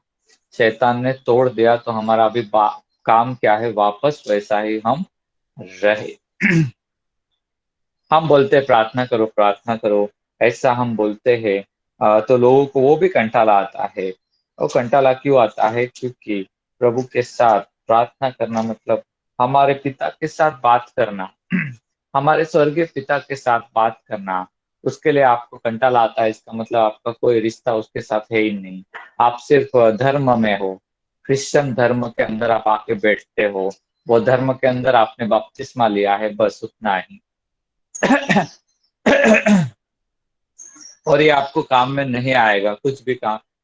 चर्च में आप आ गए मतलब प्रभु के नजर में आप क्रिश्चियन बन गए, मसीह बन गए, ऐसा नहीं। प्रभु के साथ जो रिश्ता है, वो रिश्ता हम निभाना है। जब भी हमारा रिश्ता रहता है तो हम क्या करते हैं कि प्रभु के साथ बातचीत करते हैं। चाहे आप 10 घंटा बातचीत नहीं कर सकते हो, बराबर है, आपको काम भी करना है, जाना है, आना है, और आपका जॉब भी है, लेकिन 10 घंटा करने का जरूरत भी नहीं है। लेकिन जो करते हो, आधा घंटा 1 घंटा जो भी है, वो मन से करना चाहिए। हालेलुया। प्रभु किसको ढूंढ रहा है? जो आत्मा और सच्चाई से आराधना कर रहे, जो आत्मा और सच्चाई से प्रार्थना कर रहे, जो आत्मा और सच्चाई से वचन को पढ़ रहे, उनको प्रभु ढूंढ रहा है। वचन भी हम 2-2 घंटा भी पढ़ सकते हैं, लेकिन उसको भी ऐसा ही मन से नहीं पढ़ा तो उसका कोई मतलब उसका कोई फायदा नहीं, प्रभु को उससे कोई खुशी नहीं होता। आप 10,000 30,000 50,000 डाल दोगे, अब अपना चर्च के अंदर बोलोगे मैंने बहुत से ये किया, लेकिन वो भी अगर आपने मन से नहीं किया होगा, जस्ट करना है इसके लिए किया, वो प्रेम ही नहीं होगा प्रभु के लिए, तो फिर वो 50,000 डाल के भी आपको कुछ भी मतलब उसका फायदा नहीं। प्रभु को कोई जरूरत नहीं है पैसे का। उसके बारे में बाद में भी कभी बात करूंगा। क्यों वैसे मैंने किया है, पैसा क्यों हम डालते हैं, लेकिन ये जो है प्रभु को जो चाहिए वो है कि वो हम जो है इस रिश्ते को समझ ले। हफ्ते भर में हम क्या करते हैं वो ज्यादा इम्पोर्टेंट है। यहाँ 2 घंटा जो भी मैं बात कर रहा हूँ वो इम्पोर्टेंट है, लेकिन उसके बाद हफ्ते भर में हम क्या करें, सोमवार से लेकर शनिवार तक हमने उस आज्ञा को माना क्या जो हम रविवार को हमें बोला गया, या ऐसे ही 2 घंटे में हम शाम तक हम भूल गए, या फिर हमारे पास बहुत सारी परेशानियां हैं इसलिए हम रविवार को मैसेज क्या दिया, हमको क्या सिखाया प्रभु ने वो सब हम भूल गए। परेशानियों की वजह से भी आदमी भूल जाता है, ऐसा नहीं है वो।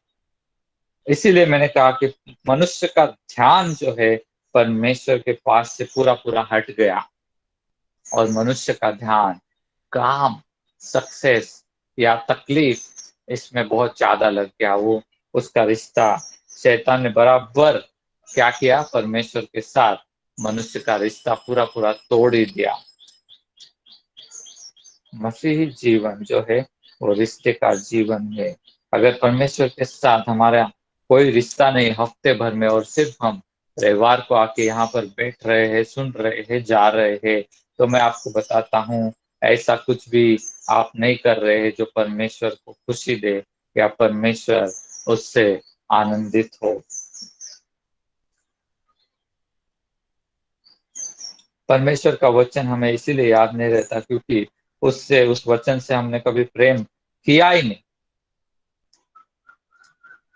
अगर हमने परमेश्वर के वचन से प्रेम किया होता तो हमें परमेश्वर का वचन याद में रहता था, उसके ऊपर चलना हमें अच्छा लगता था। परमेश्वर की स्तुति आराधना सिर्फ ताली बजाकर भी हो सकता है, वो हमने अपने घर में रोज किया होता था क्योंकि हमें वो करना अच्छा लगता है, प्रभु के साथ रहना अच्छा लगता है। प्रभु आज भी हमें कह रहा है कि हे मेरे पुत्र और कन्या, मेरे परिवार में वापस आ जाओ, मेरे रिश्ते में वापस आ जाओ।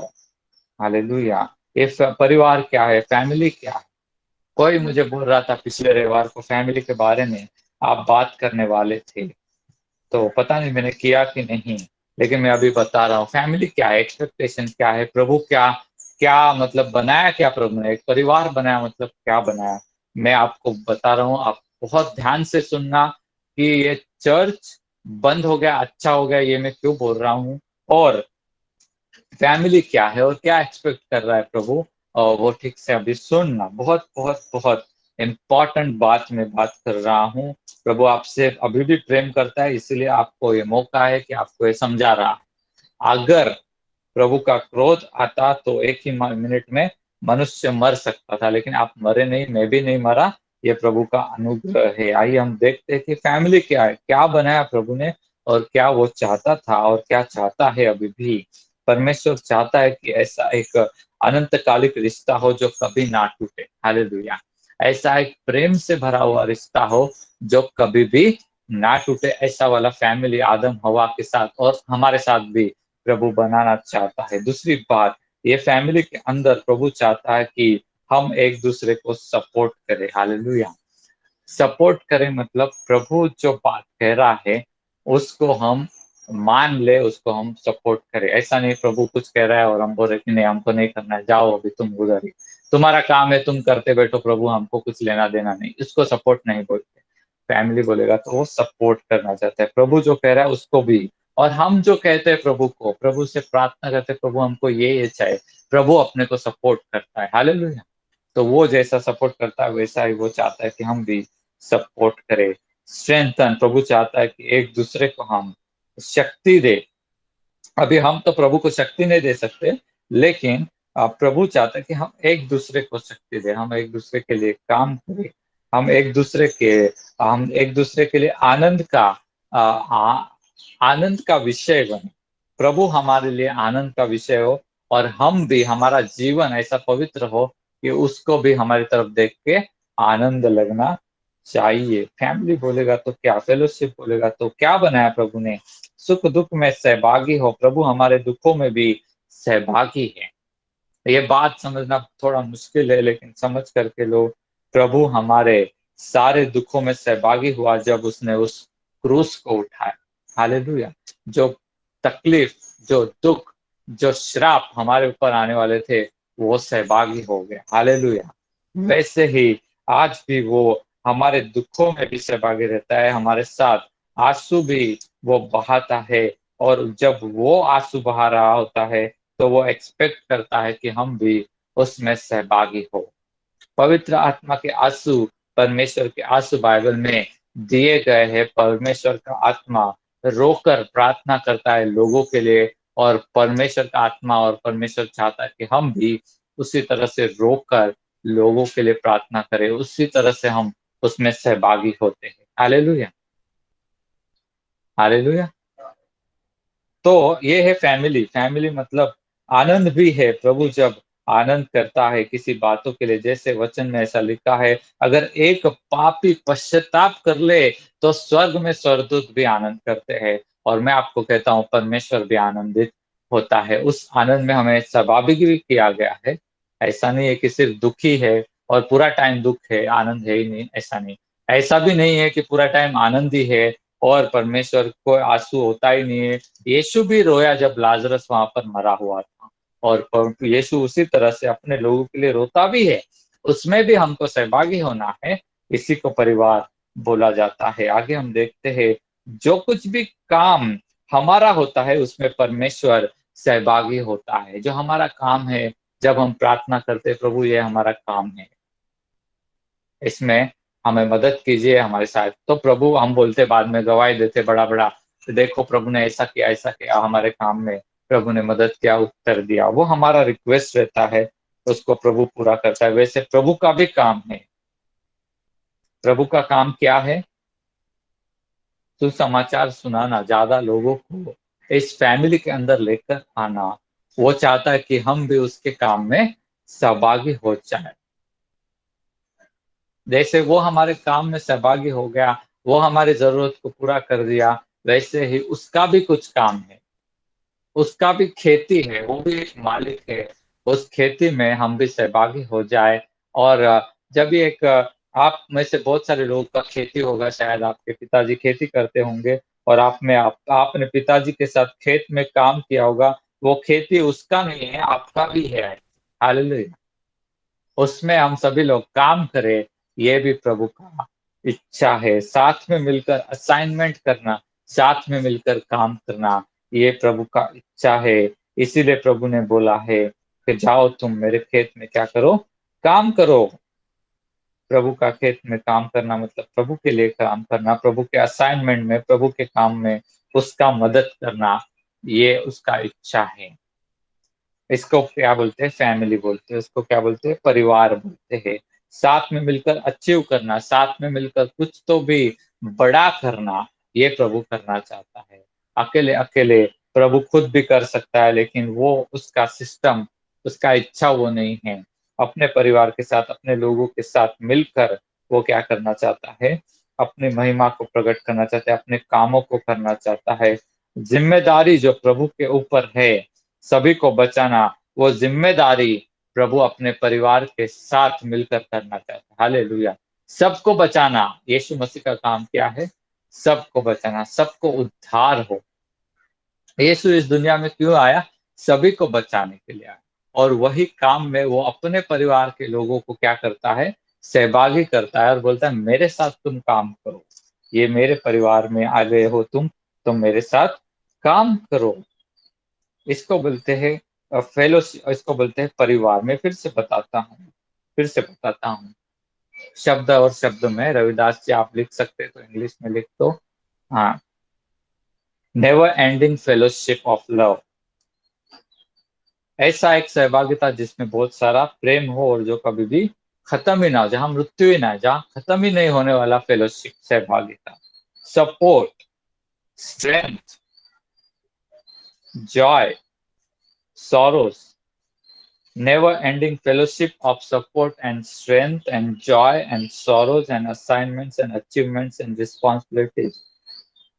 ये सब मिलके प्रभु क्या चाहता है? हम एक परिवार बने, एक दूसरे को सपोर्ट करें, एक दूसरे के आनंद में और दुख में सहभागी हो, एक दूसरे के काम में सहभागी हो। काम बहुत है, कंटाला आ गया, ऐसा नहीं। जिम्मेदारियों में सहभागी हो, एक दूसरे को शेयर करें, अपने ओपिनियन को बताएं। प्रभु को भी हम अपना ओपिनियन बता सकते हैं और प्रभु भी अपना ओपिनियन हमें बताता है, और उसका ओपिनियन ज्यादा अच्छा रहता है, इसलिए वो कहता है कि मेरे ओपिनियन के अनुसार चलो। लेकिन अपने ओपिनियन को पूरा पूरा वो नष्ट कर देता है या ध्यान ही नहीं देता, ऐसा नहीं। हमारा भी सुन के लेता है। बहुत सारी ऐसे बातें रहती है जो प्रभु की योजना में नहीं, सिर्फ हमको चाहिए इसलिए प्रभु वो करके देता है। हमारा ओपिनियन, हमारा जो क्या बोलते हैं, ओपिनियन को क्या बोलते हैं, वो भी प्रभु सुन के लेता है। ऐसा नहीं कि तुम्हारा तुम ऐसे ही हो, तुमको कुछ अक्ल नहीं है, तुम्हारा ओपिनियन में सुनेगा ही नहीं। ऐसा प्रभु का एटीट्यूड नहीं है। मेरे पास बहुत ज्ञान है, तुम्हारा मैं क्यों सुनूं? मेरे पास बहुत सामर्थ्य है, मैं तुम्हारा क्यों सुनूं? ऐसा प्रभु का ये नहीं है। प्रभु हमारा भी सुन के लेता है, बहुत बार काम भी करता है हमारे लिए। और हम देखते हैं कि सपोर्ट करता है। जब भी एलिया जो था, एलिया भाग गया, तुरंत प्रभु ने उसको बोला नहीं कि अरे क्या भागता है तुम, जाओ अभी वापस। ऐसा नहीं, वो डरा था बेचारा। उसको क्या दिया, रोटी और पानी पिलाया, उसको भागने के लिए सपोर्ट किया। बाद में पूछा तुम भाग के क्यों आए? लेकिन पहले सपोर्ट किया उसको। प्रभु का योजना नहीं था वो भाग जाए, प्रभु की योजना में था ही नहीं कि वो भाग जाए। लेकिन वो गया तो डर गया था, तभी वो, उसको लगा अभी मुझे भी मार डालेगी ये, जो भी उसका डर था। लेकिन उस वक्त में मैं भी सोचा कि प्रभु ने उसको पानी और रोटी क्यों खिलाया। बाद में प्रभु पूछता है तुम इधर क्यों आया? वो बोलता है मैं थक गया हूं। फिर प्रभु ने उसको दूसरा बोला कि जाओ अभी अलीशा को अभिषेक करो। प्रभु वहां पर रुकना नहीं चाहता था, लेकिन वो बोल दिया कि मैं थक गया हूँ, रुक गया हूँ। वो रुक गया वहां पर। तो उसका अभिषेक किसको दिया गया? अभिषेक मतलब उसका काम जो है किसको दिया गया? अलीशा को दिया गया। उसको बोला येहू को अभिषेक करना, अलीशा को अभिषेक करना, एक और मुझे याद नहीं आ रहा उसका नाम, उसको अभिषेक करना। उसके बाद एलिया जाकर क्या किया, वहां पर हम देखते हैं कि उसका काम बदल गया। और अलीशा के ऊपर, अलीशा उसका काम जो है करने वाला था उसके आगे, ऐसा हम देखते हैं। तो वो बेचारा गया तो प्रभु ने उसको क्या किया? सपोर्ट किया। वो डर गया, वहां पर क्या किया प्रभु ने? उसको भी सपोर्ट किया। योजना में नहीं था प्रभु के, लेकिन फिर भी प्रभु ने एलिया को वहां पर सपोर्ट किया, ऐसा हम देखते हैं। और उसके काम में भी उसने सपोर्ट किया। एलिया ने बोला अभी थक गया, अभी तो प्रभु ने उसको, ठीक है, अभी किसी और को मैं काम देता हूं। इस तरह से उसने काम दिया। हालेलुया। हम देखते हैं इस तरह से प्रभु क्या करता है? सपोर्ट करता है। उसका सपोर्ट, उसका प्रेम हमें रहता है, और वो क्या चाहता है? हम भी उसके काम में सहभागी हो जाए, उसके असाइनमेंट में सहभागी हो जाए। प्रभु का असाइनमेंट, यीशु का क्या है? सभी लोगों को बचाना, ये उसका असाइनमेंट है। उसमें हम लोग सहभागी हो जाए, उसके लिए जिम्मेदारी ले ले। ये प्रभु का एक फैमिली बिजनेस में उसने बुलाया है हम सभी को। प्रभु तो यहाँ तक भी है, हमारे कुकिंग में भी, हमारे खाना बनाने में भी प्रभु हमको मदद कर देता है। अगर हम प्रार्थना करते हैं तो उसमें भी वो मदद करके देता है कि वो अच्छा रहे। तो प्रभु जो खाना बनाता है, जो वचन परसता है, वचन देता है दूसरों को, वो चाहता है कि हम भी उसमें सहभागी हो जाए। हालेलुया। परिस्थिति के खिलाफ प्रभु खुद भी खड़ा रह सकता है, लेकिन उसने हमें भी सहभागी करके लिया है। जब हम प्रार्थना किया, जब हमने प्रोक्लेम किया, तब प्रभु ने क्या कर दिया? कोरोना का ये स्थिति कम कम कम होते जा रहा है। रोज हमारा प्रार्थना चल रहा है, रोज हम प्रोक्लेम कर रहे हैं, तो कम कम ही हो रहा है, अभी आगे नहीं बढ़ रहा है। हमारा इसमें भी वो शामिल हो गया। हम जो जो परिस्थिति के साथ हमारा जो लड़ाई है, उसमें वो भी शामिल रहता है। वो खुद भी कर सकता है 1 मिनट में, लेकिन प्रभु चाहता है कि ये एक फैमिली की तरह हम साथ में मिलकर करें। Hallelujah, hallelujah. और वो चाहता है कि जैसे उसने राज्य किया है परिस्थिति के ऊपर, वैसे हम भी राज्य करने का टेस्ट ले ले। हम भी क्या करें? राज्य करने का आनंद ले ले। ये प्रभु का इच्छा है। प्रभु इंतजार करता है हमारे लिए, सालों तक इंतजार करता है। कि हम समझ जाए कि हम उसके ही परिवार के हिस्से हैं, हम उसी के शरीर के हिस्से बन गए हैं। जो कोई प्रभु से जुड़ गया वो और प्रभु एक आत्मा हो गए। प्रभु हमारे लिए सैक्रिफाइस किया, वे हम भी उसके लिए सैक्रिफाइस करें। Hallelujah, hallelujah. एक परिवार होना, हम मैं आपको एक उदाहरण देता हूँ। एक परिवार में क्या करता है, माँ क्या करती है कि अपने हिस्से का खाना बेटे के लिए कभी कभी छोड़ देती है या बेटी के लिए छोड़ देती है, जो भी आपने किया होगा। वैसे सैक्रिफिशियल क्योंकि नहीं है, सैक्रिफिशियल लव इसको हम बोल सकते हैं। अर्पण के द्वारा अपने प्रेम को प्रकट करना, वो प्रभु ने भी वैसा ही किया, अपने पुत्र को अर्पण कर दिया हमारे लिए। और प्रभु ने हमसे वही मांगा कि तुम वे अपने शरीर को अर्पण कर दो। Hallelujah, hallelujah. जैसे प्रभु ने हमारे लिए अपना शरीर दे दिया, वैसे ही वो चाहता है अगर हम उससे प्रेम करते हैं तो हम भी अपने शरीर को अपने अर्पण कर दे। ये बात हमारी हो चुकी है, मैं उसमें ज्यादा एक्सपांड नहीं करूंगा, लेकिन एक फैमिली का मतलब वही होता है कि उसने हमारे लिए अर्पण किया, वैसे ही वो हमें भी चाहता है, हमारे लिए भी, हम भी उसके लिए अर्पण करें। ना कि हम बस मांगते रहे, देव देव देव हमको देव देव, ऐसा नहीं।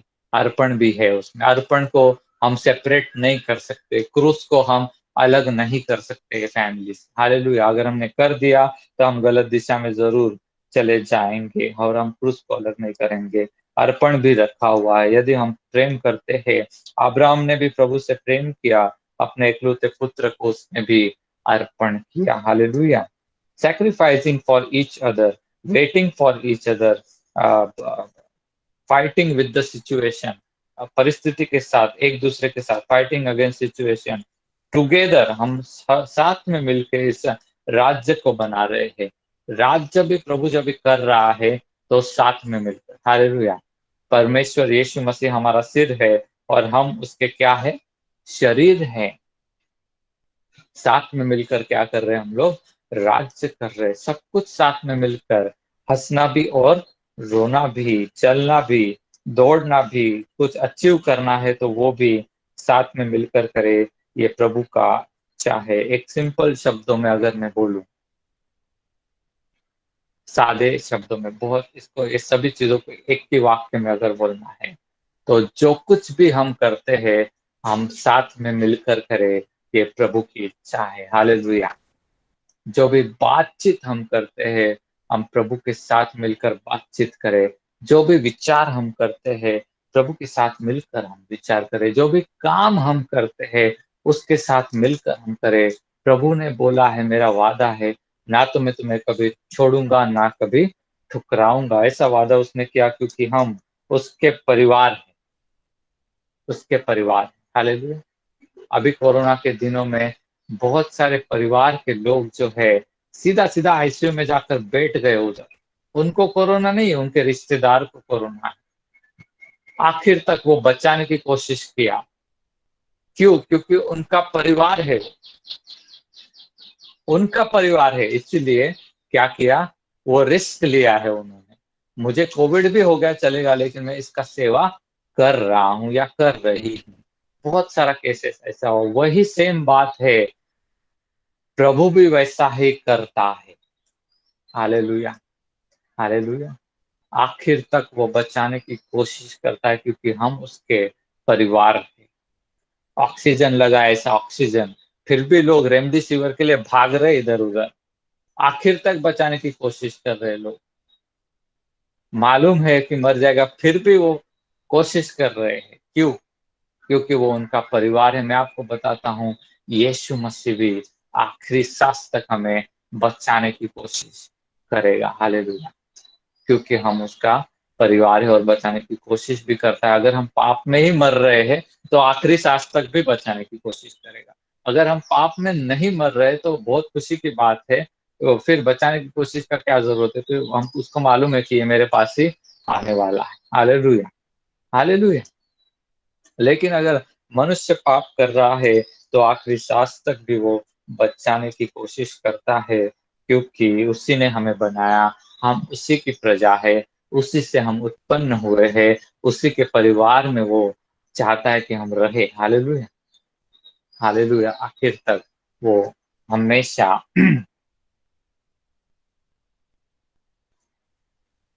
आमेन। रविदास जी ने अच्छा लिख के दिया है, हम उसको भी देखकर हम तो हमारा जीवन, मसीही जीवन सिर्फ रविवार को जाना और अटेंड करना और आ जाना ऐसा नहीं है, ऐसा नहीं बनाया तो। हालेलुया। रविवार को जाना, आना और बस मैटर क्लोज हो गया हमारा। फिर हफ्ते भर हमें प्रभु के बारे में कुछ भी नहीं मालूम। ऐसा नहीं, प्रभु इन दिनों में आप सभी से ये कह रहा है, मेरे पुत्र और कन्या, जो कुछ भी तुम करते हो मैं भी तुम्हारे साथ हूँ, चलो साथ में मिलकर करते हैं। हालेलुया। अकेले क्यों करते हो? मेरा सामर्थ्य है ना, मैं हूं ना। अकेले क्यों दुख उठाते हो? अकेले क्यों आनंद करते हो? अकेले क्यों काम करते हो? हम साथ में मिलकर करेंगे। मैंने तुम्हें अपने परिवार में इनवाइट करके ले लिया। जितनों ने उस पर विश्वास किया उतनों को सभी को प्रभु के पुत्र और कन्या होने का अधिकार दिया गया। बस हम उसमें जीते नहीं, वैसा हमारा जीवन नहीं होता, हम भूल जाते हैं प्रभु। इतने नजदीक वो आ गया, इतने नजदीक आ गया कि हमारे सिर्फ परिवार में आ गया ऐसा नहीं, हमारे शरीर के अंदर, हमारे आत्मा के अंदर वो आ गया। क्यों इतने नजदीक आ गया? क्योंकि हम और वो एक ही परिवार है। हमें टूटने के लिए बनाया नहीं गया था। वो जो आदम और हवा का प्रभु के साथ रिश्ता टूट गया, वो तोड़ने के लिए कभी बनाया नहीं था। उस परिवार के अंदर कोई नफरत होने वाला नहीं था, वो तो बाद में शैतान लेकर आया। बाद में शैतान ने उस रिश्ते को तोड़ा वगैरह, वो सब हमें मालूम है, लेकिन वो बनाया ऐसे नहीं गया। परमेश्वर ने हमें अलग होने के लिए बनाया ही नहीं था। हमें अलग होकर अपना अपना हिसाब से कुछ तो भी काम करते रहने के लिए प्रभु ने नहीं बनाया था। उल्टा हमें अच्छा खासा एक परिवार दिया गया था, जहाँ सामर्थ्य है, जहाँ चंगाई है, जहाँ आनंदकालिक जीवन है, जहाँ शैतान से सुरक्षा है। ऐसा एक परिवार में प्रभु हमको जोड़ दिया था, और ऐसा ही चलता रहे अनंत काल तक। ये हमारा दर्शन है। सिर्फ चर्च और चर्च बिल्डिंग और कुछ तो भी क्रिश्चियनिटी धर्म, उसमें हम जाते हैं, गुड फ्राइडे ऐसा होना चाहिए, ईस्टर ऐसा होना चाहिए, और हमारी एक संस्कृति रहती है। वो सब नहीं था, वो सब नहीं बनाया एक्चुअली। इसलिए मैं बोला अच्छा हो गया चर्च बंद हो गया। अब तो जाकर हम धर्म से छुटकारा पाएंगे और उसके रिश्ते में आ जाएंगे। Hallelujah, hallelujah. रिश्ते में आ जाना मतलब धार्मिकता में आ जाना। हालेलुया। तो हमें हमें रविवार के सिर्फ रविवार में जाना आना ऐसा नहीं है। ये रविवार है, भक्ति है, और ये सब है, लेकिन रिश्ता सबसे पहले आता है। Hallelujah, hallelujah. आई होप आप लोग समझ रहे हैं, परमेश्वर ने जो परिवार बनाया था, उस परिवार में कोई नफरत नहीं था, उस परिवार में कोई मृत्यु नहीं था, उस परिवार में एक दूसरे पर अविश्वास वगैरह कुछ भी नहीं था। उस परिवार के अंदर जो है कि स्वार्थी बातें कुछ भी नहीं थे। जो जो कुछ भी आदम का था वो प्रभु का था, जो कुछ भी प्रभु का था वो सब कुछ आदम का था। हालेलुया। ये मेरा है, ये तुम्हारा है, ऐसा कुछ नहीं था। ऐसा परिवार प्रभु चाहता है। हालेलुया। जो कुछ भी आपका है वो प्रभु का है, और जो कुछ भी प्रभु का है वो आपका है। Hallelujah, hallelujah. ये मेरा है, ये प्रभु का है। 10% मेरा, 90% प्रभु का। ये नियम शास्त्र का पुराना जीवन है, वो दिया था प्रभु ने, वो दिया था, सही है। हम देते हैं, हम सिखाते भी है दशमांश दो। वो एक हमारा एक्सप्रेशन ऑफ लव है, एक ग्रेटिट्यूड, आदर करने का एक तरीका प्रभु ने सिखाया कि तुम्हारा 10% दो। लेकिन सच्चाई तो ये है, जो कुछ भी हमको मिला हो इस पृथ्वी के ऊपर, वो सब प्रभु ने ही दिया हुआ। हालेलुया। वो उसी का था, उसमें से ही हमको दिया। लेकिन जब हम उस परिवार को देखते हैं, आदम और हवा में, तो वहां पर जब हम देखते हैं तो वहां पर हमें क्या दिखाई देता है? सब कुछ आदम का था और सब कुछ प्रभु का भी था। हालेलुया। और साथ में मिलकर काम करके, साथ में मिलकर इस पृथ्वी को चलाने वाले थे, और वो अनंत काल तक ऐसे ही चलते रहता अगर पाप नहीं होता था। और वही बात, वही जीवन, वही परिवार अब जो है प्रभु वापस उसी तरीके से हमें देना चाहता। लेकिन अब जो है पाप की वजह से पति और पत्नी सेल्फिश हो गए हैं, बच्चे सेल्फिश हो गए हैं और कोई भी किसी का नहीं, इस तरह से एक चित्र शैतान ने तैयार करके रखा हुआ। हर कोई अपने-अपने लिए जीवन जी रहा है, ऐसा भी चित्र हो गया है। लेकिन आज अगर इस बात को हम देखते हैं, तो परमेश्वर उसी फेलोशिप में, उसी सहभागिता में, उसी एकता में जो बोला है ना कि अब जो कोई प्रभु से जुड़ गया वो और प्रभु एक आत्मा हो गया, वो एकता में हमें वापस लेकर आना चाहता है। वो अपनेपन में प्रभु जो है वापस लेकर आना चाहता है। प्रभु जैसे हमारे दिल की इच्छाओं को पूरा करता है, वैसे ही प्रभु चाहता है कि हम भी उसके दिल की इच्छा को पूरा करें। ये भी पॉइंट लिख लेना। लिखा हुआ है यहाँ पर, बोला नहीं था मैंने। Fulfilling the heart desires of each other, उसको फैमिली बोल सकते हैं हम। एक ऐसा वाला एक परिवार प्रभु क्या क्या बनाना चाहता था और चाहता भी है। और इसी तरह से जैसे प्रभु हमारी इच्छा को पूरा करता है, प्रभु चाहता है कि हम भी उसकी इच्छा को पूरा करें। हालेलुया। प्रभु यीशु मसीह ने प्रार्थना किया, जैसे स्वर्ग में तेरा इच्छा पूरा होता है, वैसा पृथ्वी पर भी हो जाए। ये प्रार्थना हम ऐसे ही पोपट के जैसे बोलते रहते हैं, लेकिन उसकी गहराई बहुत सुंदर है, उसमें बहुत सारा प्रेम है, खुशी है। प्रभु ने हमें इतना नजदीक किया, जैसे कि एक पुत्र की तरह, एक कन्या की तरह भी लिया नजदीक। और प्रभु ने अपने क्या बोलते पत्नी की तरह भी नजदीक लिया। हालेलुया। दोनों बातें हैं उसमें, दोनों बातें हैं। और ये जो नजदीकी है उसमें पति के लिए अपनी पत्नी जो है सबसे स्पेशल रहती, ऐसा प्रभु ने बनाया हुआ है कि नहीं?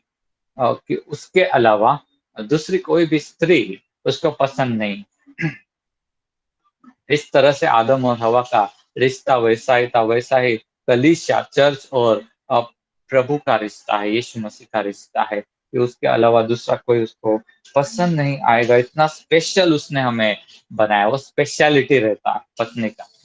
और ये पति पत्नी का उदाहरण देके प्रभु ने उसका रिश्ते को, उसके प्रेम को प्रकट किया है कि जैसे पत्नी के लिए पति एक स्पेशल रहना चाहिए, उसका प्रेम उसके लिए बहुत अलग विशेष रहता है। पत्नी के लिए भी पति बोलेगा तो वही एक ही रहना चाहिए, दूसरा और 10 जगह पे 10 लोगों के ऊपर आंख डालना ये सब नहीं, वही स्पेशल। वैसे ही परमेश्वर के लिए आप बहुत बहुत ज्यादा स्पेशल है।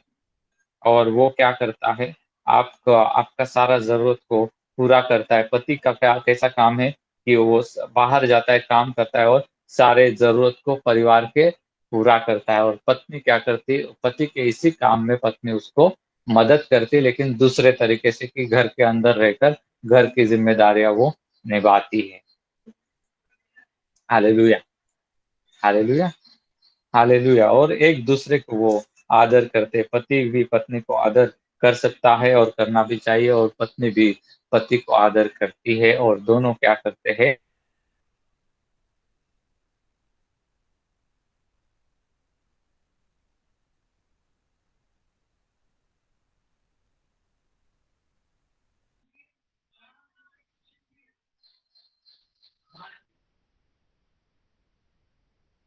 ओके, मैं ऑनलाइन हूँ क्या? यस। लाइट चली गई। ओके, अच्छा है। लाइट चली गई, मोबाइल डेटा पे मैंने शुरू किया है।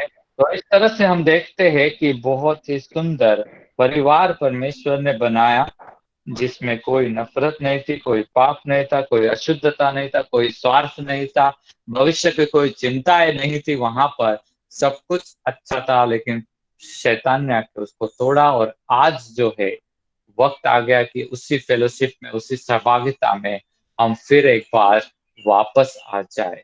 उसके लिए हमें चर्च बिल्डिंग की कोई जरूरत नहीं है, उसके लिए बड़े बड़े स्टेज की हमको कोई जरूरत नहीं है। हालेलुया। हमको जरूरत नहीं है स्टेज की, बिल्डिंग की। हमको सबसे पहले जरूरत है कि हम उस रिश्ते में जुड़ जाए और आत्मा और सच्चाई के साथ उसमें बने रहे, आत्मा और सच्चाई के साथ उसकी आराधना करे, उसके साथ संगति करे। ये प्रभु की इच्छा है और यही प्रभु ने एक परिवार के रूप से हमें जोड़ा है, इसीलिए हमें वो इतना अधिकार देता है।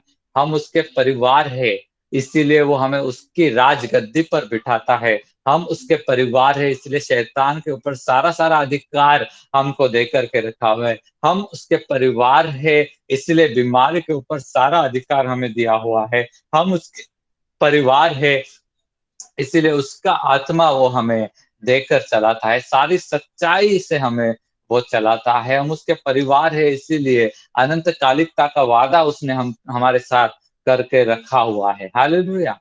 हम उसी के हैं, हम उसी के हैं, हम उसी की भेड़ है, हम उसी के परिवार के हैं और वो चाहता है कि जैसे उसने हमें स्वीकार किया, वैसे हम भी उसको स्वीकार करें। हम उसको अलादीन के जिन के जैसा स्वीकार ना करें। हम क्या करते हैं कि प्रभु के पास आ जाते हैं और काम खत्म होने पर प्रभु से हम दूर दुनियादारी में चले जाते हैं। है कि नहीं? अलादीन का जिन क्या है? मेरी इच्छा को प्रकट करो, अरे सॉरी पूरा करो। यीशु मसीह वैसा नहीं चाहता। बहुत बार जब हम शुरू करते हैं नए-नए, अगर आप तो जब हम शुरू करते हैं, हमें ऐसा लगता है कि प्रभु हमारे सारी इच्छाओं को पूरा करे वगैरह, वगैरह, वगैरह। ये कांसेप्ट जो है फैमिली का, ये हमें बताया नहीं जाता और हमें मालूम नहीं होता। लेकिन अभी हम नए-नए हैं, यहाँ पर मुझे नहीं लगता कि बहुत लोग नए लोग हैं जिनको ये सब मालूम नहीं। लेकिन यहाँ पर हम काफ़ी साल से हम यहाँ पर लेकिन इन दिनों में प्रभु फिर एक बार हमें याद, मेरे पुत्र और कन्या, तुम मेरे परिवार के हो, तुम्हारे लिए मैंने सब किया है।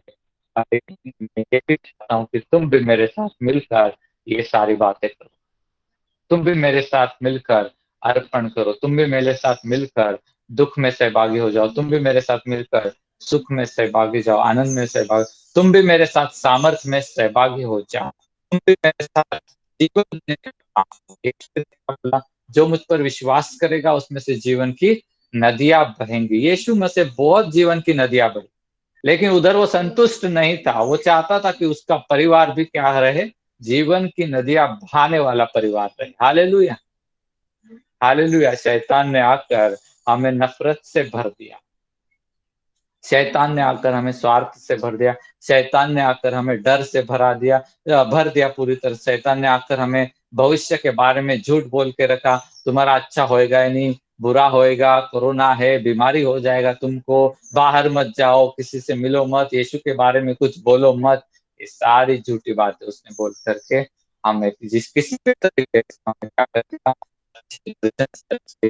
से प्रभु की सही चित्र से हमें कंप्लीटली दूर कर दिया। लेकिन आज प्रभु आपको ये बता रहा है, फिर एक बार लौट आओ अपने घर और परिवार। आपको चर्च का और बिल्डिंग का जरूरत नहीं। सबसे पहले आपको जरूरत है कि उस रिश्ते में आप वापस, हालेलुया, आपको उस सत्ता और अधिकार तो करना है, बराबर है, लेकिन प्रभु चाहता है कि कुछ-कुछ लोगों को अधिकार सत्ता मिल गया कि वो इतने खुश हो जाते हैं कि प्रभु को ही भूल जाते हैं। सेवा इतना प्रेम सेवा के ऊपर करते हैं, या उतना प्रेम वरदानों के ऊपर इतना प्रेम करते हैं कि प्रभु नहीं रहेगा जीवन में तभी भी चलेगा, लेकिन अपना अपना जो है मिनिस्ट्री चलते रहना चाहिए। सेवा चलते रहना चाहिए और जो है कि प्रभु हमारे लिए काम करते रहना चाहिए। और लेकिन रिश्ता हमारा कुछ भी वहाँ पर नहीं, प्रेम वगैरह कुछ भी नहीं, ऐसा मत करो। प्रभु चाहता है वरदान देना, प्रभु चाहता है सामर्थ्य देना, प्रभु चाहता है कि आप राज्य करें शैतान के ऊपर, पाप के ऊपर, बीमारी के ऊपर, चाहता है 100%। लेकिन वो चाहता है एक परिवार बनकर हम उसके साथ रहें। हालेलुया! वो मेन सबसे पहला इम्पोर्टेंट बात वो, एक परिवार बनकर हम उसके साथ रहे। और जब हम ऐसा रहेंगे तो ऑफ कोर्स हम जीवन में राज्य करेंगे। पाप हमारे ऊपर राज्य नहीं करेगा। ध्यान में रखो, जब पाप नहीं राज्य करेगा तो शैतान भी नहीं कर पाए। हालेलुया! पाप करवा के लेता है शैतान। यीशु से भी पाप करवा के लेने का कोशिश उसने किया ताकि यीशु का भी अधिकार वो छीन के ले। हालाँकि वो असफल रहा। बाइबल में मत्ती, मरकुस, लूका, यूहन्ना सबने लिखा कि परीक्षा ली उसकी, परीक्षा ली गई और पाप में डालने का कोशिश किया गया। लेकिन मैं आपको गुड न्यूज़ यही बता रहा हूँ, अब जो है आप इस बात को समझ गए हैं कि क्रिश्चियनिटी, मसीही जीवन, ये कोई धर्म नहीं है जो हम गए, गाना गाया, अर्पण डाला और कुछ तो भी अच्छा आज सुना हमने, शाम तक हम भूल गए क्या अच्छा सुना और वापस हमारी दुनियादारी। नहीं, ये वाला नहीं है। उल्टा बहुत बहुत करीबी रिश्ता उसने हमको दिया है, बहुत करीबी रिश्ता। इतना करीब आपका माँ बाप बहन बेटा कोई भी नहीं आने वाला, इतना करीब प्रभु आपके आ गया। वो चाहता है कि आप भी उसी करीबी से उसको स्वीकार करें और अपना जीवन अनंत काल तक इसी रीति से जीवन जीते रहे। Hallelujah, hallelujah. ये प्रभु का योजना आपके लिए, मेरे लिए है। अगर आपने इस बात को समझा है, सुना है, मुझे ऐसा लगता है ये यहाँ पर मैसेज में आया है, कॉपी करके रख लो, बाद में भूल जाते बहुत लोग, इसलिए समझ करके लो और आज से ही ऐसा करना शुरू करो। हाँ प्रभु, मेरे हर एक काम में आप सहभागी है, आपके भी काम में मैं सहभागी हूँ। मेरा ये काम है, आप मेरे साथ रहो, मुझे मदद करो। प्रभु रहता ही है लेकिन हम भूल जाते, हमारे लिए प्रभु इम्पोर्टेंट नहीं रहे। हम इतना मतलब सोचते हैं दूसरा दूसरा दूसरा, हम भूल जाते हैं प्रभु हमारे साथ में है करके। रोज का काम में उसको इन्वॉल्व करो, रोज का बातचीत में बोलो प्रभु मैं बोल रहा हूँ लेकिन आप मुझे मदद करो। इतना सिंपल है, ज्यादा कठिन नहीं है। और प्रभु भी फिर बोलेगा मेरा बेटा ऐसा ऐसा तुम मेरे साथ मदद करो, फिर वो भी तुम करके दो। हालेलुया। ऐसा मत बोलो कि मैं इतना होशियार हूँ, मेरे को बड़ा काम बताओ। ऐसा भी मत बोलो ये तो छोटा मोटा काम है, कोई भी कर लेगा, मैं क्यों करूँ। ऐसा भी मत बोलो। जो भी बोल रहा है प्रभु वो उसके लिए करके दो। हालेलुया। अगर प्रभु बोल रहा है तो करके दो, उसमें हाथ को पीछे मत लो। वचन ऐसा बोलता है जिसके हाथ में अच्छाई करने का सामर्थ्य है लेकिन वो नहीं करता तो उसके लिए पाप।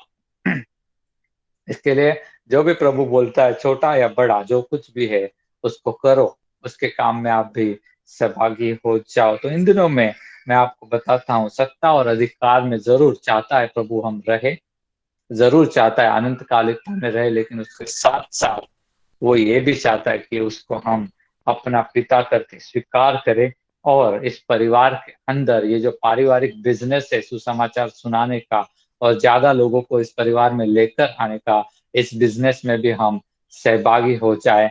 ये भी प्रभु का इच्छा है। प्रभु चाहता है आपसे जीवन की नदियां बहे, वो भी बहेंगी जब आप इस तरह से प्रभु को स्वीकार करके आगे जाएंगे। जरूर आपके द्वारा बहुत बड़ा काम होगा, नहीं तो आप दूर से ही लोगों को देखते रह जाओगे, इसके द्वारा ऐसा हो गया, वो वाला नहीं। आपके द्वारा भी बहुत कुछ होगा। प्रभु आपको आशीष करे। आइए हम तो सबसे पहले पश्चाताप करेंगे, जितने भी लोग यहाँ पर सुन रहे हैं और जो आज तक सिर्फ प्रभु को एक जादुई छड़ी की तरह इस्तेमाल किया, या फिर प्रभु को सिर्फ काम के वक्त प्रभु याद आया, काम जाने के बाद प्रभु, ये सारे जो पाप हमने किए, या चर्च में जो हम जाकर सिर्फ बैठकर आ गए, ताली बजाया और नाचा और नाच के या फेलोशिप करके आ गए, प्रभु से जो मेन संगति हमने किया नहीं। और सब कुछ बता रहा हूँ, इसमें से कुछ चीजें आपने की होंगी, कुछ नहीं भी की होंगी। लेकिन जो भी आपको याद आ रहा है उसके लिए हम सबसे पहले पश्चाताप करेंगे और उसके बाद जो है हम प्रार्थना करेंगे। हाँ प्रभु परमेश्वर, हम मानते हैं प्रभु परमेश्वर, हमने पढ़ना है 1 घंटा, इसलिए 1 घंटा पढ़ लिया। लेकिन प्रभु परमेश्वर प्रार्थना भी कभी कभी हमने ऐसा ही किया, 1 घंटा मेरा टाइम है, बस वो 1 घंटा मतलब 1 घंटा। वैसा हमने एक नियम बनाकर, सिर्फ नियम करके, रिश्ता करके नहीं, हमने उसको ओबे किया। उसके क्षमा कीजिए प्रभु परमेश्वर। जो प्रभु परमेश्वर बहुत बार हमने चर्च में भी हम ऐसे ही बस जाके आ गए और हमें हमारा कोई रिश्ता नहीं, हफ्ते भर हमारा कोई ध्यान नहीं आपके पास, हमने कुछ गंभीरता से आपके वचनों को लिया ही नहीं, कभी उसको हमने याद ही नहीं रखा प्रभु, उसके लिए क्षमा कीजिए प्रभु परमेश्वर। ऐसे में प्रार्थना और विनती करता हूँ प्रभु, आपके वरदान हमने ले लिए और प्रभु आपके तरफ हमने ध्यान ही नहीं दिया, उसके लिए भी क्षमा कीजिए प्रभु। हमें हमने सेवा किया लेकिन आपकी तरफ ध्यान हमारा नहीं था प्रभु। सेवा को बहुत ज्यादा इम्पोर्टेंस दे दिया और सेवा के ऊपर बहुत ज्यादा प्रेम कर डाला, उसके लिए भी क्षमा कीजिए। वरदानों के ऊपर हमने और प्रभु उसके लिए भी हमें क्षमा कीजिए, प्रार्थना करता हूँ। लोगों को इस परिवार में हम लेकर ही नहीं आए, उसकी तरफ हमारा ध्यान नहीं था। आपका जो सैक्रिफाइस है, अर्पण है, उसमें हम सहभागी नहीं हुए। आपका जो असाइनमेंट है, जो काम है प्रभु, उसमें हम सहभागी नहीं हुए। एक परिवार की तरह हमने बिहेव नहीं किया, उस तरह से हमने उसको ग्रहण ही नहीं किया। उसके लिए भी क्षमा कीजिए प्रभु परमेश्वर। आपके दुख में हम सहभागी नहीं हुए, आपके खुशी में भी हम सहभागी नहीं हुए, उसके लिए भी हमें क्षमा कीजिए प्रभु परमेश्वर। ऐसे में प्रार्थना और विनती करता हूँ। और भी जो कुछ आपको याद आ रहा होगा और सारी बातों के लिए आप पश्चाताप कीजिए। जो कुछ भी आपको याद आ रहा है या आपके स्क्रीन पर कुछ लिखा हुआ है, कुछ बातें अगर आपने उसमें से नहीं की तो पश्चाताप कीजिए। हाँ प्रभु परमेश्वर दया कीजिए। दुनिया भर की कलीसिया ने ऐसा ही इस धर्म के अंदर हम चलते रहे, रिलीजन के अंदर हम बस चलते रहे और गंभीरता से आपकी तरफ ध्यान नहीं दिया। इतना अच्छा एक दोस्त बनकर, एक पिता बनकर आप हमारे जीवन में आ गए, हमने ध्यान ही नहीं दिया। हमें क्षमा कीजिए प्रभु परमेश्वर।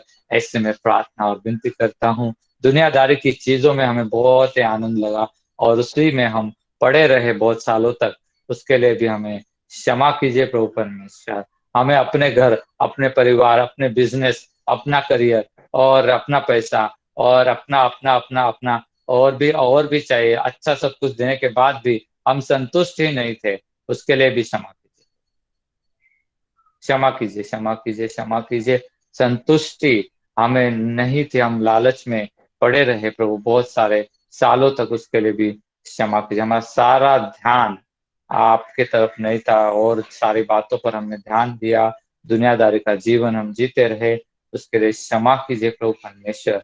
सारी कलीसियाओं ने ऐसा पाप किया और इसीलिए प्रभु परमेश्वर ये सब संकट आया हुआ है। कलीसिया के ऊपर भी ये संकट आया प्रभु परमेश्वर। और प्रभु परमेश्वर हमें क्षमा कीजिए। और इन दिनों में प्रभु आत्मा और सच्चाई से प्रभु परमेश्वर आपके साथ रहने के लिए हमें सहायता कीजिए। ऐसे में प्रार्थना और विनती करता हूँ। एक दूसरे के साथ भी आत्मा और सच्चाई से, प्रेम से रहने के लिए हमें सहायता कीजिए प्रभु परमेश्वर। धर्म के बंधन से मैं आजादी बोलता हूँ, हमें आजाद कीजिए प्रभु परमेश्वर। हमें धर्म के बंधन से आजाद कीजिए और आपके रिश्ते में हमें जोड़ दीजिए। इनफैक्ट जो जोड़ा है उसे देखने के लिए हमें सहायता कीजिए। ऐसे में प्रार्थना और विनती करता हूँ। आपकी नजदीकियों के लिए धन्यवाद, आज के इस वचन के लिए धन्यवाद प्रभु परमेश्वर। इस हफ्ते भर में प्रभु परमेश्वर संगति में जुड़े रहकर चलते रहने के लिए सहायता कीजिए, आपके वचन में बने रहने के लिए सहायता कीजिए, यीशु मसीह के नाम से आमीन। तो ये हफ्ते में असाइनमेंट क्या है कि हमारे सभी काम, हमारा सभी बातचीत, हमारा सभी विचार ये कैसे करेंगे, हम प्रभु के साथ मिलकर करेंगे। हालेलुया। एक सिंपल असाइनमेंट आपको पहाड़ चढ़ने के लिए नहीं बोला, पहाड़ खोदकर कुआं करने के लिए बोला हुआ नहीं है। एक सिंपल असाइनमेंट आपको बोला है, वो आप जरूर करो। और अधिक प्रार्थना में, बाइबल में आप जरूर पढ़ेंगे। जब आप ऐसा करेंगे तो आपको प्रार्थना में, वचन में भी आप बढ़ो, और प्रभु आपको और भी अधिक बढ़ाते जाएगा।